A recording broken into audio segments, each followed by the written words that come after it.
আসন্ন জাতীয় বাজেটে দেশের সংস্কৃতি উন্নয়ন ও বিকাশে 2% বরাদ্দ রাখার দাবি জানিয়েছে বাংলাদেশ সাংস্কৃতিক কর্মী সংঘ।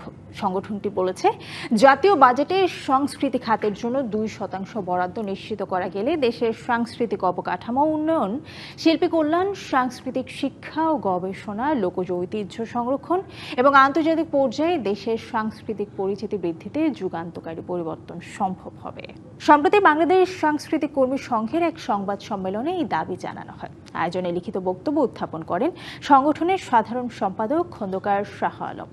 এ সময় সেখানে উপস্থিত ছিলেন সংগঠনের ভারপ্রাপ্ত সভাপতি আ.ম হাসানুজ্জামান, প্রেসিডিয়াম সদস্য অভিনেতা আব্দুল আজিজ, কবি শিরিন হক, চলচ্চিত্র পরিচালক ছটকু আহমেদ, সৈয়দ জাকির হোসাইন, এমদাদুল হক চৌধুরী সহ অন্যান্য সাংস্কৃতিক সংগঠনের প্রতিনিধি ও কর্মীরা। সংবাদ সম্মেলনে সংগঠনের 15 দফা প্রস্তাবনা তুলে ধরে জানানো হয়, অন্তর্বর্তীকালীন সরকারের সময়ে গত বছর এসব প্রস্তাব উত্থাপন করা হলেও ওই সরকারের কোনো আগ্রহ ছিল না।